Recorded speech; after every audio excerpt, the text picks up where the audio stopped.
we are entering our final session of the day. So I'm really pleased to introduce Dr. Sarah Larney, who will be chairing the next session, which is on how can models inform overdose prevention in criminal justice settings. As I mentioned, Dr. Larney is an assistant professor at the University of Montreal, and she holds joint appointments at the University of New South Wales and Brown University. Welcome, Sarah. Thanks, Natasha.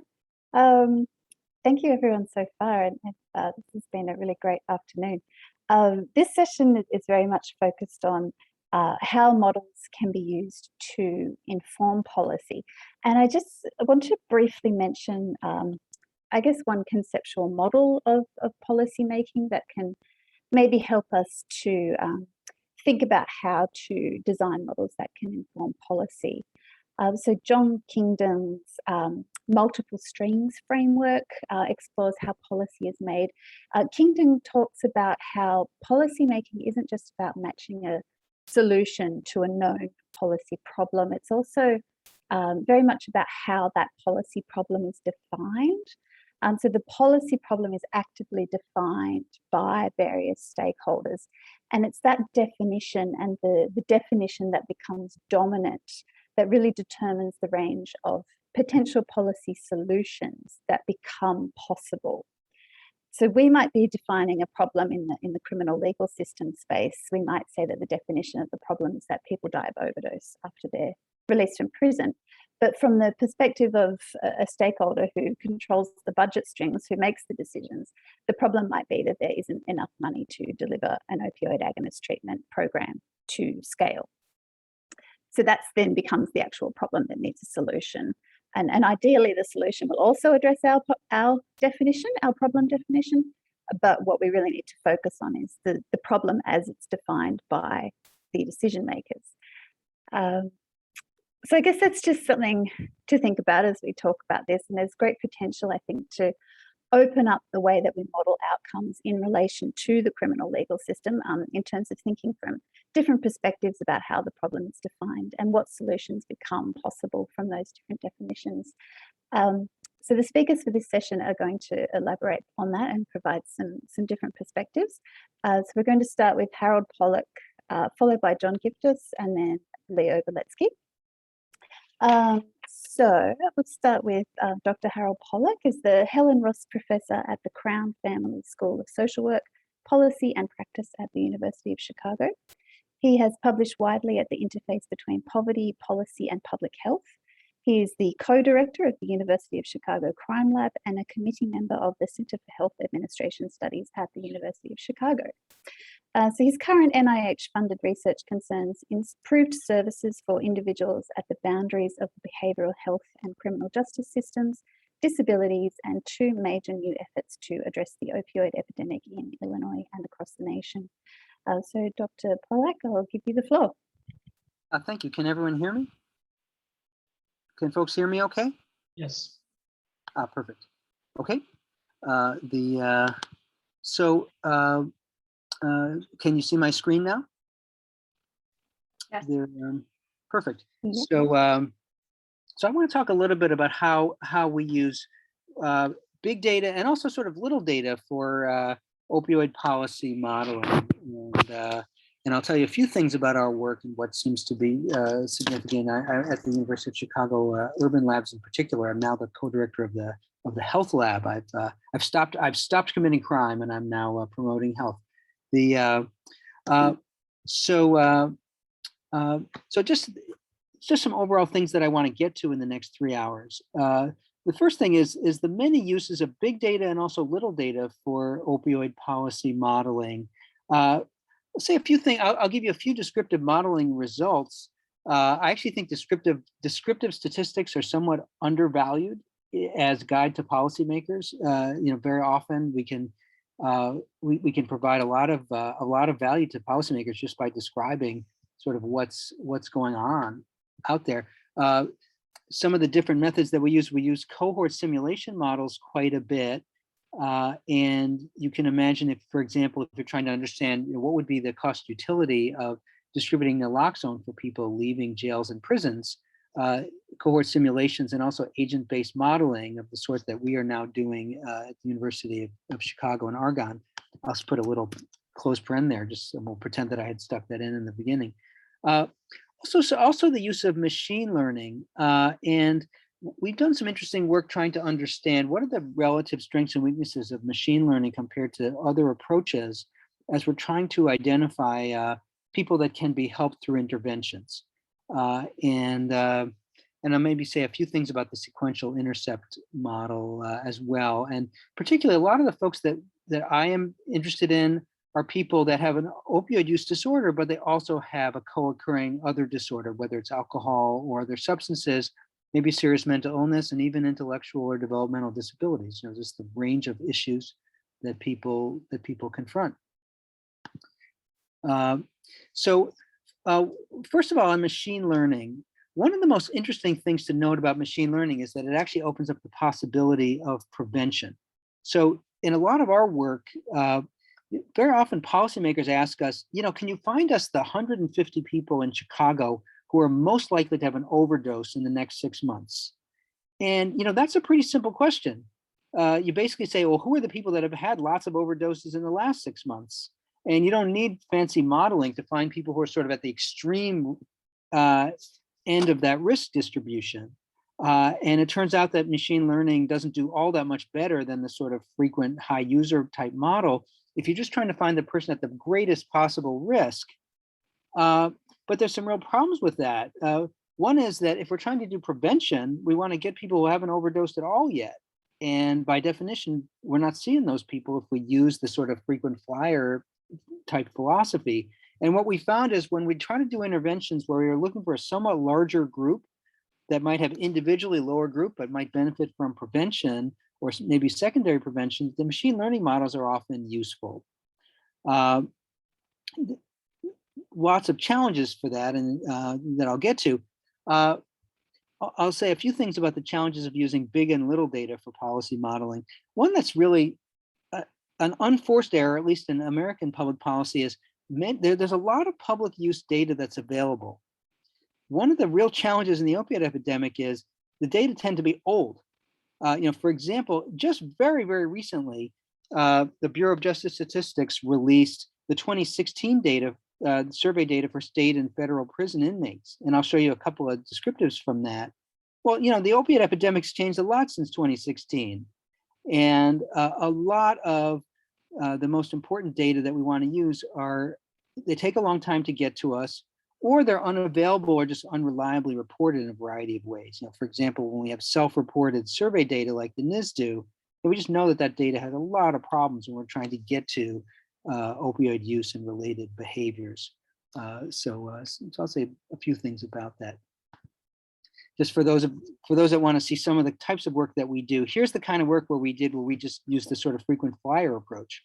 We looked at people in Chicago who were high users of emergency services, where there was sort of both police and EMS involved.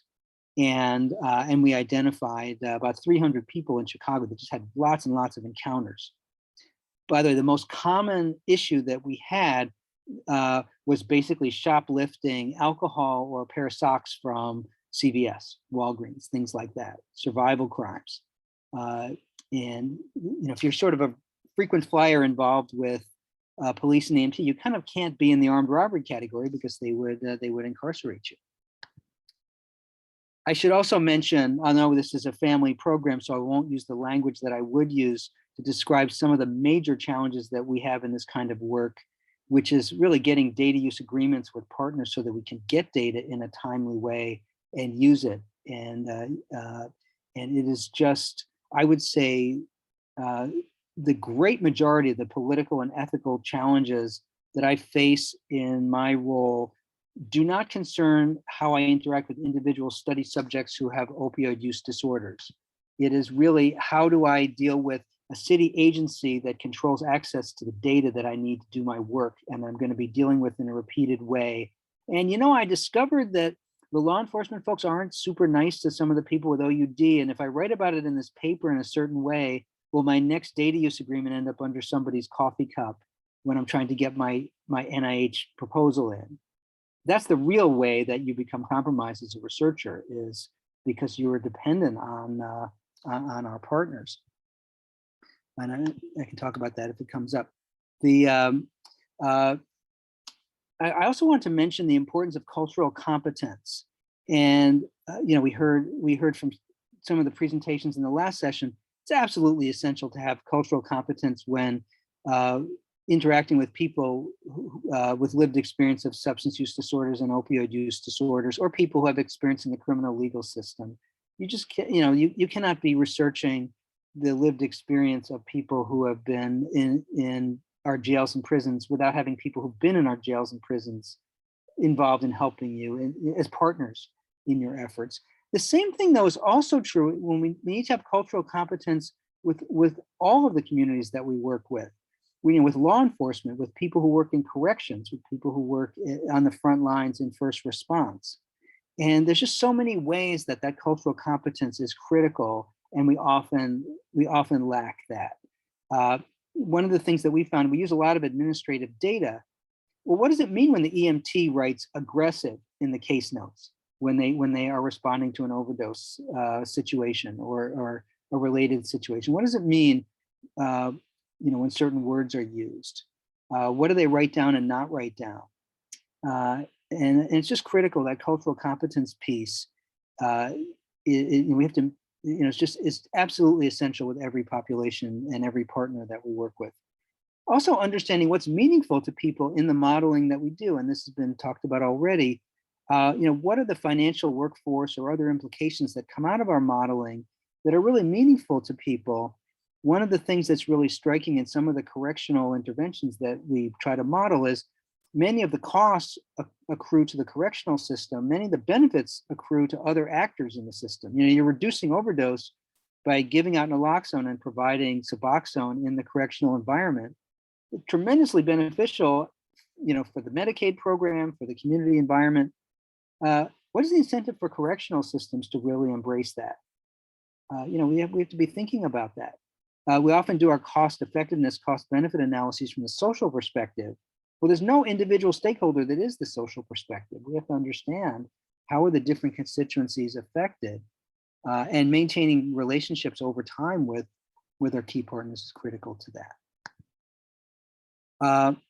Some of our work involves people who interact with the 911 system, whether through overdose or other issues that people have with OUD.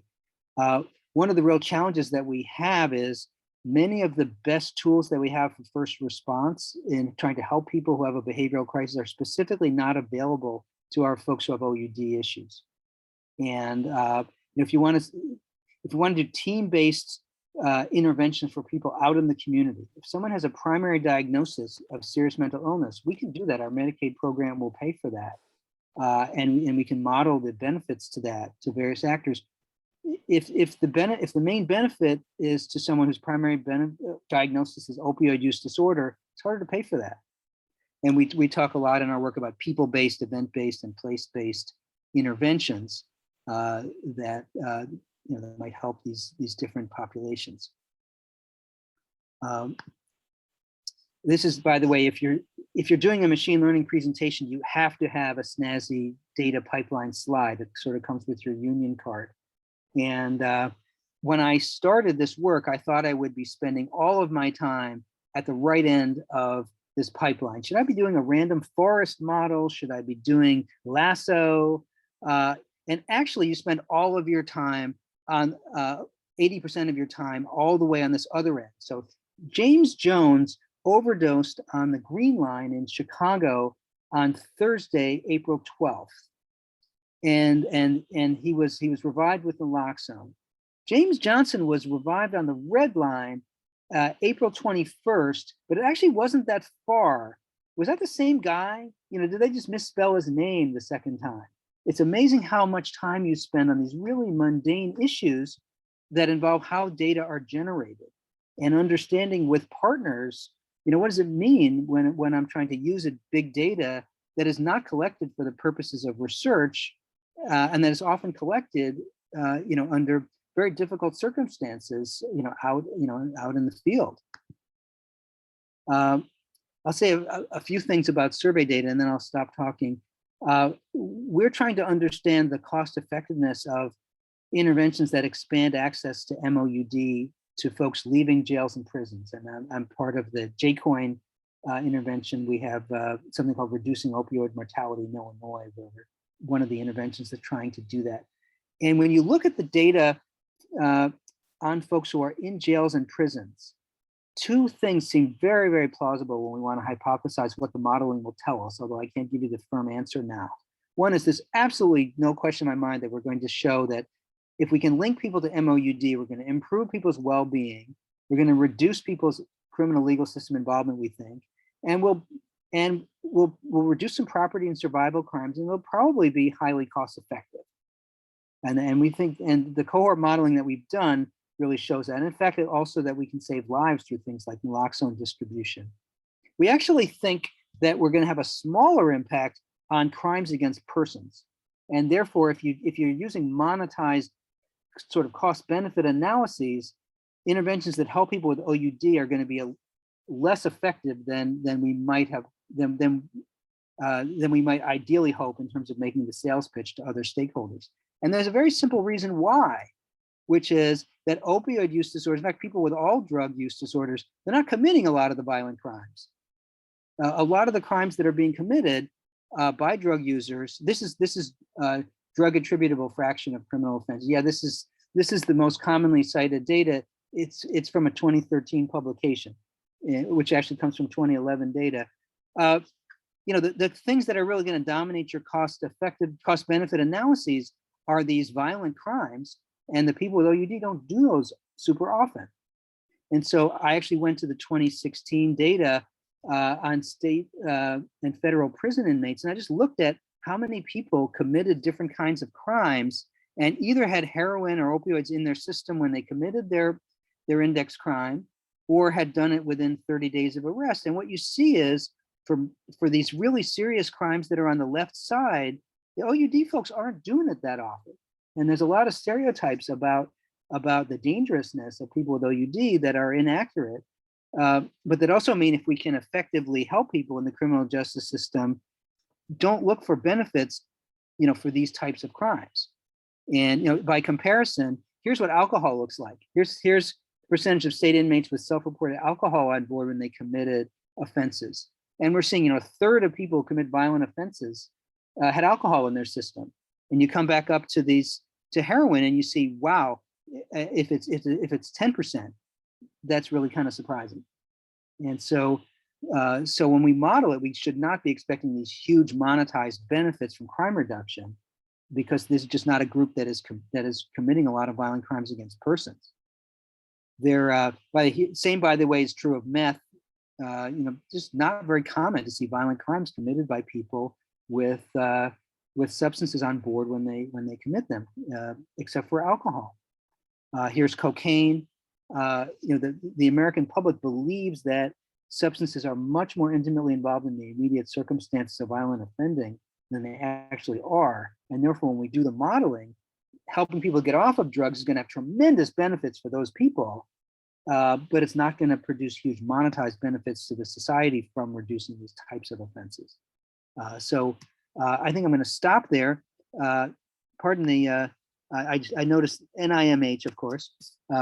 Thank you so much for having me, and I'm happy to take questions. So I'll stop sharing my screen here. Thanks, Harold. Thank you so much. I don't remember anything that I said. I hope that made sense to people. Yes, I think so. I think that was a really a good overview of how do we actually start working with these systems? How do we get data from these systems that aren't interested necessarily in sharing, or even are a bit paranoid about sharing data? And how do we start to think about the outcomes that might be important that will be able to be modeled? I'll go straight to our next speaker. So Dr. Jonathan Giftos is the Medical Director of Addiction Medicine and Drug User Health at Project Renewal, an NYC-based nonprofit that provides health, housing and jobs to people experiencing homelessness. So Dr. Giftos's work includes improving care accessibility and acceptability for people who use drugs. And previously, he was the Clinical Director of Substance Use Treatment for NYC Health and Hospitals Division of Correctional Health Services at Rikers Island. So his notable accomplishments at Correctional Health Services included leading efforts to remove non-clinical barriers to opioid treatment program enrolment in 2017, which dramatically expanded treatment access while also reducing post-release mortality for people with opioid use disorder. So look at that, implementing actual evidence-based policy in correctional settings. It can happen. Dr. Giftos, you have the floor. Thanks so much for the introduction, and it's really good to be here with everybody. Yeah, I'm a primary care doctor and addiction medicine specialist by training. I work in the homeless health setting now, but I spent 2016 to 2020 as a doctor working in the New York City jail system, overseeing diversion, harm reduction, treatment, and reentry services for incarcerated people who use drugs. And I also, as Dr. Larney mentioned, I oversaw the opioid treatment program there at Rikers Island. In that role, I also, because of the nature of the work at the time, where only 5% or so of correctional facilities in the United States offered methadone or buprenorphine to incarcerated people with opioid use disorder, I spent a lot of time on the phone with other doctors and policymakers across the country trying to think about how to implement critical services for people who are incarcerated. So I'm going to talk a little. I don't have a modeling background, and I really apologize if any of this is either outside of the scope of this kind of session or stuff that's already very familiar to you, but I just wanted to sort of give a little bit of my own clinical perspective on the work and talk a little bit about what I think are inherent features of correctional settings that sometimes get underappreciated when thinking about how to change them. And I'll sort of use my own experience to kind of make some of those key points.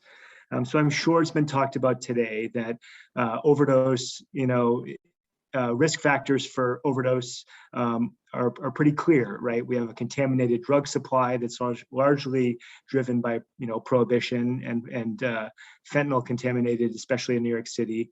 Other things we know increase overdose risk include things like using alone, mixing substances together, and using in the setting of reduced tolerance, which is really big kind of risk factor for people who experience incarceration. And incarceration itself kind of can act on those risk factors in some important ways. The most significant way that it tends to act on overdose risk is by forcing abstinence on people who have otherwise a history of physical dependence on an opioid. And that has been a real common experience for people across the United States for sure, and in other parts of the world as well. And being released into the community after you've lost tolerance to opioids in a low tolerance state is a big driver of increased overdose risk. And so although overdose occurs in correctional settings, and it certainly does, the biggest risk and the highest risk period tends to be that, that post-release period. I also just want to talk a little bit about sort of features, of correctional settings that sometimes impact our ability to kind of reduce those risks. I'm sure, many of you are familiar with the fact that access to medication for opioid use disorder, so methadone and buprenorphine, have been shown to dramatically reduce overdose risk in the post-release period, but making that available to incarcerated people has not been something that many settings have been able to do or have had the political will or the funding to do. So I wanted to start by describing correctional settings and the relationship between the key players in a way that I think sometimes gets underappreciated. So in New York City, we have a Department of Correction that oversees the security apparatus of the jail system. But for many, many years, we've had what's called an independent health authority. And that is to say that the healthcare leadership do not report directly into the Department of Correction. They're independent. They have a relationship with the City Department of Health and some oversight there, but the independence has allowed doctors and other healthcare staff to work in a way that might be different than other settings where the doctors and the nurses and the healthcare apparatus are part of the security apparatus. And so I think really appreciating the difference between institutions that have an independent health authority from institutions that have a unified system is really important for thinking about how to affect change. And so if modeling, to the extent that it can identify that difference and appreciate what that difference can afford, I think is really important. A couple examples of how that's mattered, in New York City. The Independent Health Authority in New York City had its own electronic health record for patient data. And if you look at many correctional settings, they use paper charts. And the fact that we had an electronic health record allowed us to track our own data. And we were able to do things like track head injuries and use that as a proxy for excessive use of force, and track violence independently of asking the Department of Correction to share that data with us. So it gave us a little bit of independence and autonomy. It also meant that we could make decisions around treatment that were not influenced by a competing budget, for example, of the Department of Correction. So that independence was like really, really important. And I just want to note that that's not common in many parts of the country. And it does have budgetary implications as well. The other thing I wanted to highlight was the fact that a lot of conversations that I've been a part of have been lumping jails and prisons together, and often data from federal prisons is often extrapolated to jail situations and vice versa. And I think that perception that incarceration is this universally similar experience is on the one hand true, right? We know there's intrinsic harm to incarceration, and the sort of notion of them as being harmful institutions is true. And there are universal harms across them, but the experiences and the way that manifests is very different in a jail versus a prison. So jails are municipal. They tend to be noted to have a lot of flux, people coming and going, generally people pre-trial. The release out of a jail is extremely uncertain. You don't get discharged from jail, you sort of fall out of jail in all sorts of different ways. If your bail is paid, if the DA can't put up enough evidence at the grand jury to justify your continued retention, et cetera. So your experience in jail is very chaotic, and there's a lot of flux. And discharge planning, for example, is really, really difficult. Whereas a prison has people with typically a sentence. It's a bit more of a stable population. There's a known release date, and it's a little bit less chaotic. So really important to understand those differences between jails and prisons, and not extrapolating data from one system to another, because in my experience, a program that was implemented in a state prison, for example, that knows somebody's going to be released 90 days before it happens is different than somebody who finds out at 6 o'clock in the morning that they can get on a bus and leave Rikers Island because their aunt paid their bail or something like that. So very, very different. It's really important to appreciate those models. The last thing to recognize is community supervision as like an arm of the criminal justice system, and that people on probation or parole are at really high risk of being incarcerated for violations of the conditions of their parole. And so it sort of intersects with the experience of incarceration. And so it sometimes gets left out as a contributing force or factor for somebody's risk of incarceration or the risk of a release without the right services and supports, and high risk of return to jail or prison.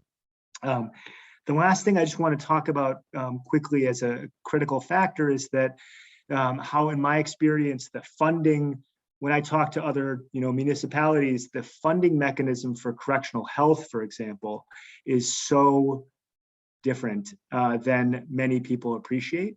And that is really politically influenced and variable by region. So the Medicaid inmate exclusion policy prevents federal matching dollars from being used to pay for healthcare in correctional settings and public institutions generally. And so what that means is people's Medicaid is suspended, or it's closed altogether when they're incarcerated. And so the correctional setting absorbs the cost of care. And we know there's a guaranteed right to care. Estelle versus Gamble guaranteed that right. And but how it's delivered, the quality, what's included in that really varies. And so in a city like New York, which is in a progressive city with money to invest potentially in public health, we were very well supported, New York has a lot of problems with its criminal legal system, but the correctional health was well supported. We had money for, buprenorphine. We spent $1 million a year on buprenorphine. We had money for Hep C treatments, right? We spent hundreds of thousands of dollars treating Hep C. We had reentry programs that were tailored towards reducing post-release mortality. We distributed naloxone with free kits from the city. So that was our experience in New York. But I got a phone call from somebody working at a jail upstate in New York asking me how to implement, buprenorphine treatment in his facility. And I was talking about the fact that we have 24/7 physicians in every facility, and that people can come in and have a, rapid medical assessment and be assessed and started on treatment. And he told me that he has a doctor that comes in every Tuesday afternoon.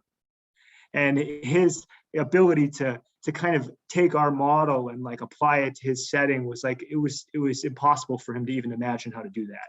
And that municipality like did not have the political will or the resources. They all have resources, it's how it's allocated, but did not have it in the budget to do the work.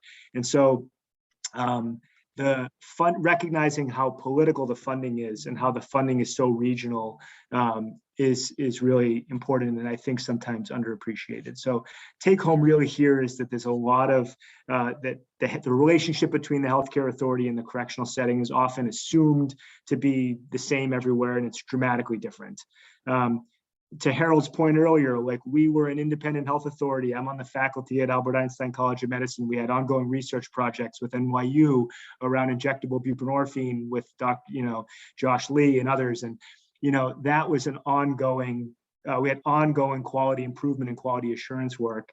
And in other settings, they have no correctional health infrastructure, and it's not independent from the Department of Correction, and so it's dramatically different experience. That the jails and prisons and data from them really are so different, and it has to be careful not to conflate them. And that the funding for this work is really politically. We had rapid and variable influxes of cash based upon political projects of the mayor around overdose prevention that 2 years before didn't exist and 2 years later might not exist. And so how do you incorporate that variability and lack of consistent, funding for improving the work? So I'll just close by saying that I think my biggest challenge when doing this work was that working in a correctional setting and trying to make it safer and do harm reduction was validating the idea that correctional settings are places for treatment. And I just would really be mindful of any kind of, at least for me personally, like always recognizing that they aren't safe. They can't be safe. Decarceration and avoiding incarceration is really the best way to keep people safe. And that trying to be sensitive to not do work that validates correctional settings as interventions is really, from a personal perspective for me, really important to keep in mind when thinking about these issues. So thank you again. Thanks, John. That just what you said made me think a little bit about a correctional health researcher I have heard say that the United States has 11,000 criminal legal systems because every county jail has its own setup, and how do you kind of start to think about bringing any kind of modeling framework into that? A lot of things there that we're going to talk about in our discussion. But first, we're going to hear from Leo Beletsky. So Professor Leo Beletsky holds an interdisciplinary appointment with the School of Law and Bouvé College of Health Sciences at Northeastern University.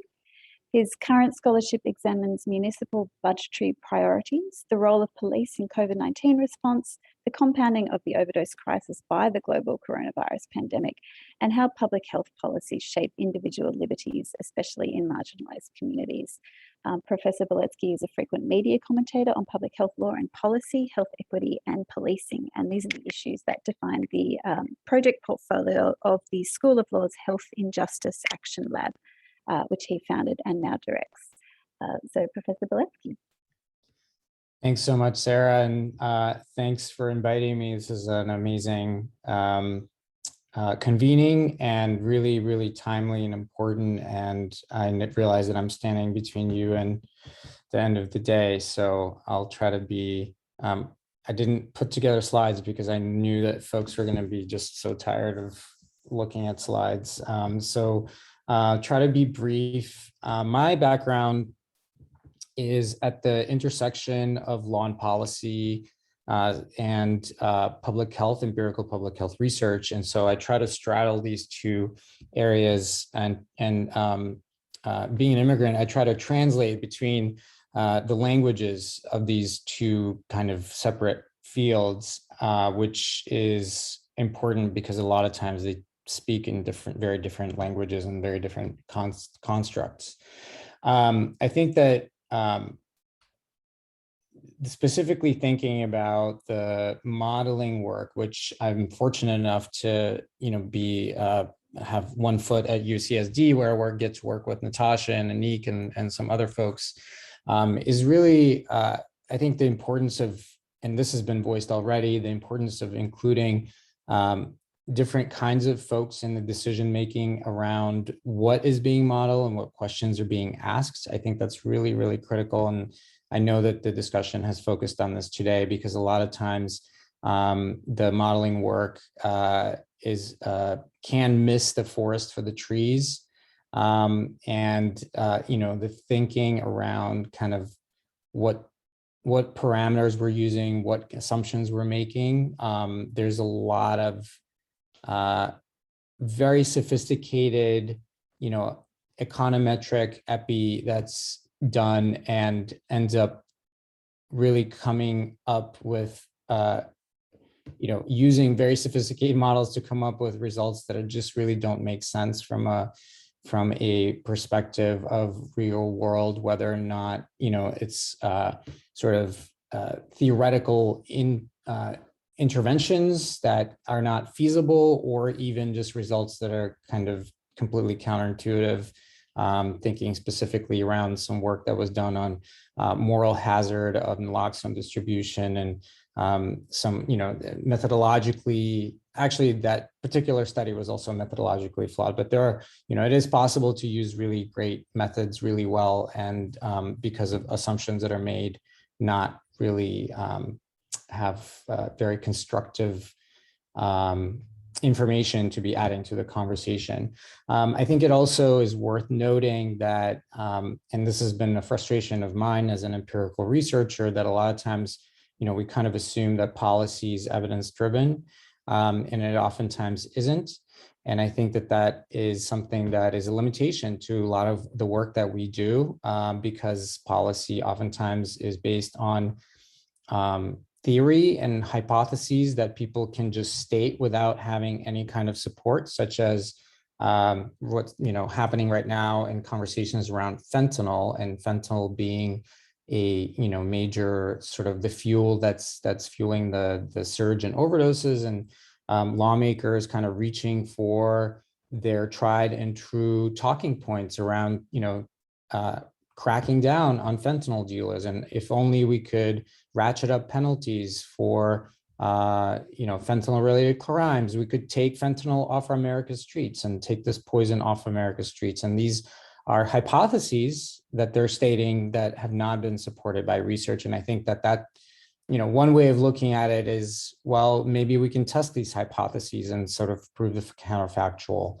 But it is true that, a lot of times the modeling and the research work that we're doing needs to be much better translated to the ground, which I know that has been already stated. And it's just really important, I think, to include folks who have legal and policy expertise who can act as translators, as well as thinking about, things like, you've all heard this, visual abstracts and one-pagers and social media and popular press to try to figure out how to communicate to those folks who, and it's oftentimes not the decision makers themselves, but their staff. I think that, some of the specific ways in which this kind of hits the road in the discussion around incarceration and modeling overdose and drug-related harms is, it's obviously, critical to get medications for opioid use disorder into correctional settings. And I think everybody agrees, and there's different ways in which this can be done. It's important to add to the evidence base on that. But I think it's also really critical, and this goes back to the question around what are we modeling? It's also really important to get people with opioid use disorder out of those settings. So, are we focusing on the wrong side of the equation? And as John mentioned, any contact with the carceral system is really toxic, and the contact with incarceration is really toxic. And so, rather than, well, maybe not rather, but in addition to thinking about, how do we create parameters around adding naloxone and medications for opioid use disorder to the set of, kind of interventions that are available in carceral settings. Also, maybe, going upstream and thinking about how do we deflect and divert people from, being arrested in the first place. I also wanted to mention, and this goes to Harold's point earlier, about sort of the thinking about the perspectives and intrinsic motivations of your audience. Something that I've found to be effective I do a lot of work with law enforcement, thinking about the occupational safety and wellness of staff and issues around recruitment and retention as critical pieces of decision maker sort of attention, thinking about meeting these systems where they're at and meeting the actors within these systems where they're at. What are their concerns? What are they, what are the outcomes that they're worried about? And so, one way of reframing, for example, medications for opioid use disorder inside jails, especially sometimes prisons, but mostly jails, is thinking about how does this affect the occupational safety environment for correctional staff? If you can change the occupational safety environment for correctional staff, which means not having people go into precipitated withdrawal, having a population of folks who are agitated, who are having, diarrhea and vomiting inside these correctional settings. If you're having trouble recruiting and retention correctional staff, that's something that can make a difference. And so, thinking from that perspective, I think is really useful. And that obviously has implications for modeling. What are we modeling? What kind of outcomes are we looking at? And I also wanted to note in that same sort of domain, including kind of zooming out a little bit from corrections specifically and thinking about the entirety of the the criminal legal apparatus, which is much more, and I don't think this will be a surprise to any of you, but it is a system that is vast, and the criminal legal system is vast and encompasses a lot more than just corrections. So we know from empirical data suggests that only about 30% of people who are under control of the criminal legal system are actually behind bars at any particular time. So if you're only looking at corrections, you're missing 70% of the ecosystem. And we're talking about community supervision and other drug courts and other kinds of systems, which all do feed into corrections. And there's a lot of sort of misclassification also in the way that correctional data are collected in terms of reoffending, for example, on probation or parole is meaningless because a lot of times these are technical violations that are minutia, and you and I could not possibly meet the kinds of conditions of probation and parole that a lot of folks live under. And so it is important to think critically about the various definitions that are used, but also to have the holistic perspective on the system itself. And also the ways, I think that, a lot of times folks kind of assume that the, there's a a bifurcation between healthcare and the criminal legal system, when in fact there's a lot of intersections and a lot of pipelines from the health care field into the sort of the criminal legal apparatus. Generally I think that there, a lot of these more existential questions that are important, and including various voices on your teams is going to help to raise these important, more existential questions, which I think also it is worth noting in our current moment today, as someone who does a lot of work sort of interfacing with policing and other criminal legal actors, there's a conversation happening in public health about whether or not we work, in partnership with these systems, we meet these systems where they're at and try to change them incrementally from inside, like in John's case, or we work towards abolition. And, why are we not modeling like abolishing prisons, for example? I mean, I'm not specifically suggesting, but this is a kind of, provocative question that I think a lot of folks in public health are asking. And it also has implications for the way that you engage with these systems, that whether or not you use the partnership language, for example, like, myself coming up as a younger public health researcher, we were always, very deliberate about using partnership language. We're going to partner with these systems. And I think that is coming under criticism, rightfully so.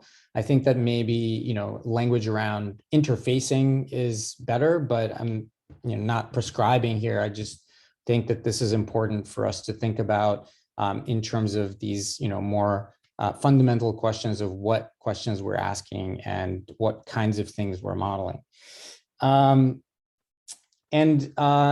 do think that also there's the cost conversation is really critical in the context of, again, of, these more topical conversations around defunding the police, defunding prisons and jails. What are we talking about? How do we add an empirical basis to these more theoretical and ideological conversations, which, are extremely polarized, but I think it is important for folks who are doing this sophisticated work to contribute to, this current societal grappling with the fact that we have these very toxic systems in our midst, and we spend a lot of our own money, funding them. And so what are the priorities, municipal, state, federal, of funding, and how do we think about changes to those funding streams and how that will change the societal health and the health of people who are marginalized. So I'll put a very, very quick plug. So something, and this might be interesting to you as modelers. So my lab has created a what we're calling carceral resource index, where we're looking at municipal budget priorities, basically just taking public information that's available.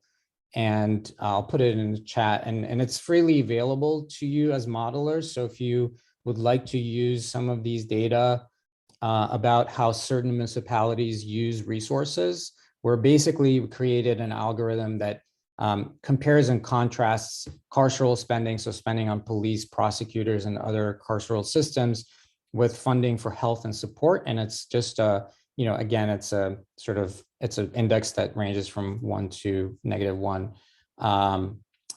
It may be useful in thinking about, sort of what do you get for the money that you're spending. I think I'll stop there. I threw a lot of stuff out, so I realized it wasn't necessarily the most cohesive, but looking forward to the discussion. Thanks, Leo. Yes, I'm looking forward to this discussion too. I think that these presentations have really covered a lot of ground, and like you say, there's debates around reform, whether reform is just tinkering around the edges of this system, and whether that can ever produce good outcomes. And I think one thing that is important for modelers that probably doesn't really happen at the moment is that people don't explicitly acknowledge that they are working within this reform framework. And I think that's because the alternative is presented as so radical that you can't even really present that as a serious alternative, but perhaps starting to include some of these indicators of, well, what happens if we just don't put the people in jail? If we put that into a model as an indicator and start to show that this is a serious policy option, this is a serious solution to these problems, I think that might be a really helpful start. I don't know if that's still just repeating what you're saying, or if there's more that people wanted to say about that.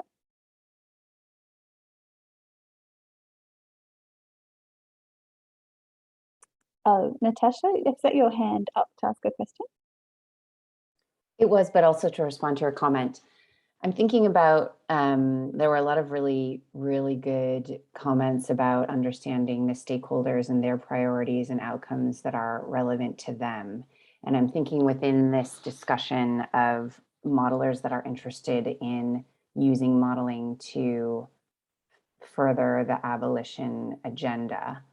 What could the panelists talk a little bit more about what particular outcomes and metrics would be most useful and relevant to that space?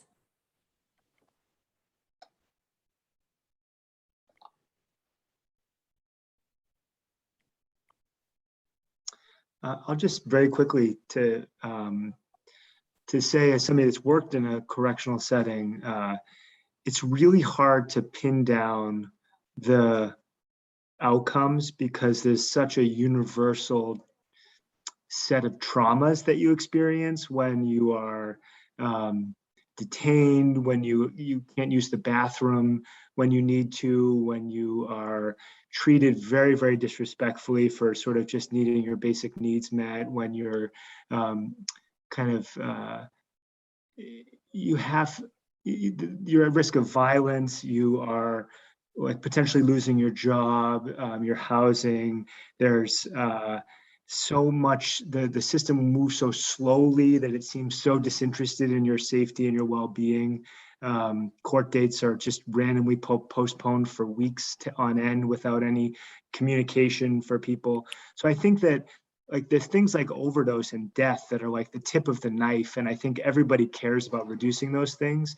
But I think the abolitionist movement, like for me, recognizes that the system has just got so much harm that it causes in so many different ways, that any attempt to kind of find one or two outcomes that we could track or measure is really kind of missing the kind of death by 1,000 cuts, you know. And somebody once described to me that like Rikers was often, they said to me, you know, everyone thinks that Rikers is this massive human rights violation, and it certainly is. There's a lot of, you know, a long history there of brutality and violence, but it truly is death by 1,000 cuts. It's like, it's actually very rarely like egregious violence. It's just lots of really, really mundane harms that accumulate over one's experience. And I think so I think a long-winded way of saying, I think for me, it would be hard to pinpoint one or two outcomes that would be to define the harm of incarceration, because there's just so many.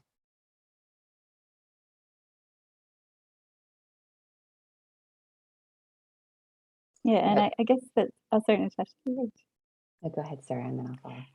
Yeah, I guess that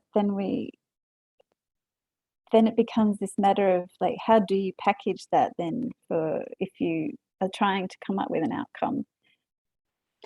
How is it an outcome that you can then sell to policymakers, and you know, how do you make it fit within their perception of what the problem is?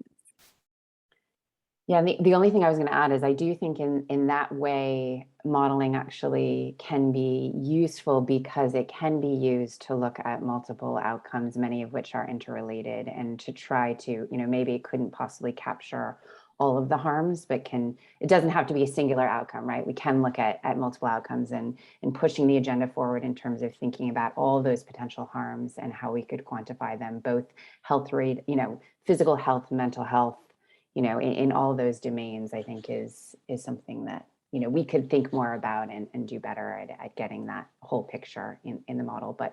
But in that way, modeling is a good framework.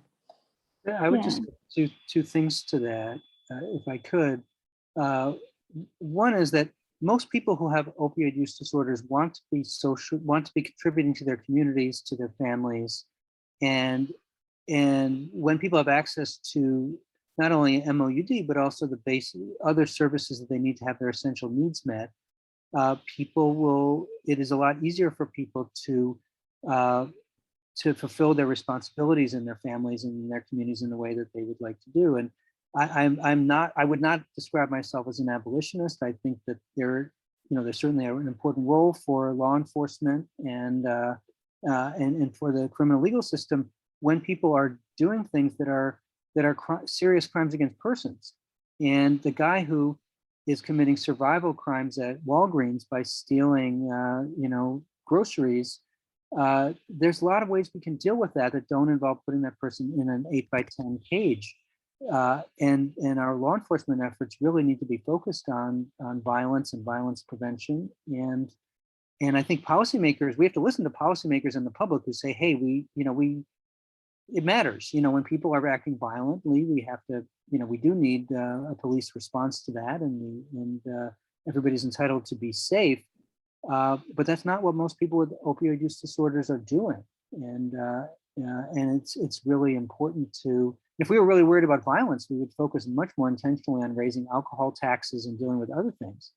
The OUD population is just not out there, committing acts of really frightening violence in the way that sometimes they're portrayed as doing. And in fact, the people selling opioids and selling heroin and are also not doing violence in that way. And so we need to focus on them. We need to use police and law enforcement resources in a focused way that partners with communities and focuses on people who are hurting other people and not people who have substance use disorders that we can deal with in a more humane fashion. That's my bumper sticker response to that.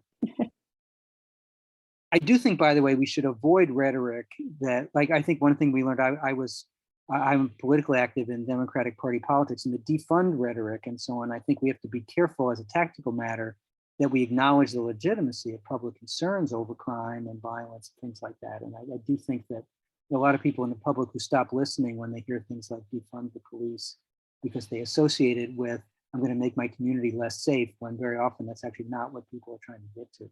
But I think there's a need to be strategic in the way that and culturally competent in the way that we deal with the public.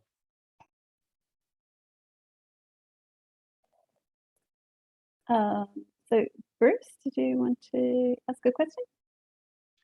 Yeah, and I really encourage other people to ask questions as well. So, skip over us if needed. But I've learned recently from colleagues at Drug Policy Alliance, and I see Elisa's still here from Drug Policy Alliance, about trying to set an agenda for evaluating the decriminalization of all drugs in Oregon.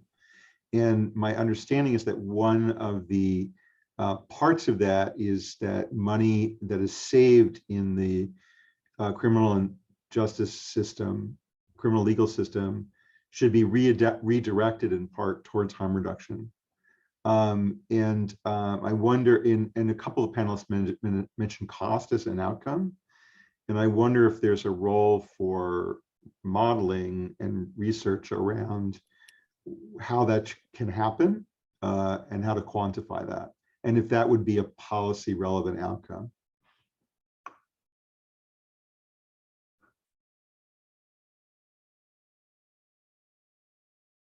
Leo, I feel like we're talking about a little bit about some of that kind of, when we model the externalities and whether we do that well. Is that sort of speaking to what Bruce was saying there?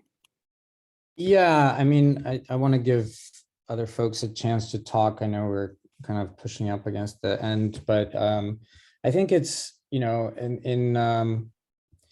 biomedical research, there's a lot of effort to look at intended and adverse events, related to the remedies, the medications, and with policy, I think we need to use the same framework. These are policy remedies that have oftentimes toxic adverse events, and we just kind of ignore them. And that's something that modelers and policy researchers need to do a much better job of tracking the full, kind of cascade of events that happen. Drug policy is a sort of quintessential example of that, where there's so many different, cascading harms that go unobserved and underappreciated, under-researched.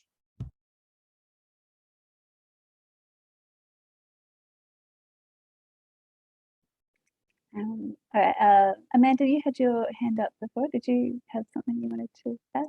Yeah, I just had a bit of a comment. So this was something that Leo said is something that we've encountered here. Is I have some new projects in federal correctional facilities here in BC, and I also work in community with abolitionists, and this criticism of being part of the system. And I think in many ways, as modelers, as researchers, we need to do both, right? Like, we need to work within our existing system, which has many harms associated with it, but also reimagining the future. And I think that we are starting to do that a little bit more intentionally, especially around the prescribed and the safer supply initiatives, like looking at the art of the possible, but then also looking at in the context of where we are now with the existing policy landscape. And I think we need to do both. I don't think it's one or the other.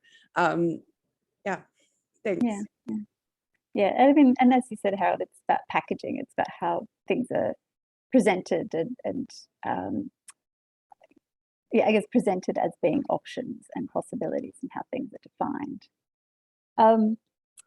But how much time? We've got a few more minutes. I guess one of the things that I think is really important with legal system modeling is that the people who are paying for things aren't necessarily the people who are going to benefit from the things. So we saw that certainly with hepatitis C treatment, where asking prison administrations to fund these expensive new drugs for people who would then not have a problem that might occur in 15 years. It was a really hard sell. I guess that's also an issue here. If benefits are going to accrue to people in the future that is not going to benefit the prison. So is it about maybe finding what is the benefit of spending the money? If that's is the benefit going to be, well, you'll have a reduced population, or is that even seen as a benefit from their perspective? I'm really not sure. I think, John, do you maybe have some thoughts on that? I can't say. I mean, around Hep C treatment, I think that's like a sort of like, yeah, it's true. Treating Hep C in a correctional setting doesn't really change the experience of the security apparatus at all, or the sheriff or the warden. We even got pushback actually for treating Hep C from some healthcare folks that were saying, like, why now when they're released in a month, Medicaid will pay for it. So why would you absorb it, under your budget? And our argument at that point was, like, they're here, they want to be treated, they have a diagnosis, we should treat it, But other things that impact population, I do think they intersect with people's livelihoods, for better or worse. And I know bail reform, for example, in New York City has all sorts of critics who probably have some conflict of interest around the way it impacts their livelihood, their work in corrections. I know some prisons in upstate New York have closed. They just recently announced 3 that were closing, and those prisons were big job kind of opportunities for that region. And so it wasn't maybe matched with like a reallocation of that money towards some sort of alternative jobs for that region. So I do think it is true that there's a correction officers union that sort of is strong and advocates a lot of positions that largely are, whenever we wanted to implement a program that needed more correction officers to staff it, it was always widely supported because they could justify overtime, they could justify staffing. And so I do think understanding like those stakeholder perspectives is important. Yeah, That example you give, John, is so perfect. I mean, the Hep C example, both examples are perfect, but I mean, if Medicaid is going to pay for a treatment when someone leaves the jail, it's basically saying this is a needed medical treatment. Under normal medical care financing, this would be done.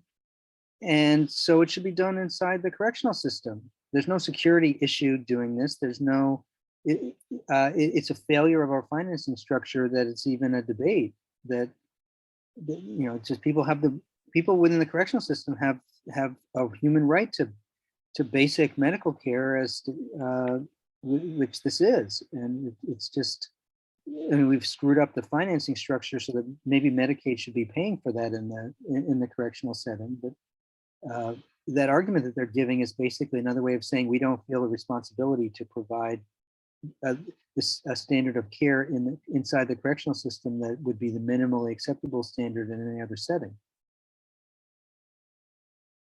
Yeah. Totally true. I'm seeing that we have a few more minutes left, and I guess I thought it might be good to think about where best to focus our efforts. You know, we don't have unlimited resources either. You know, we have limited human resources, financial resources ourselves. How do we target those resources? Are some things just too difficult because we can't get the data, or the data don't exist? Are there things that are politically that are just not acceptable? So what best, I guess, rather than focusing on what not to do, maybe if we think about like what are the actual best buys for our time and money in this space?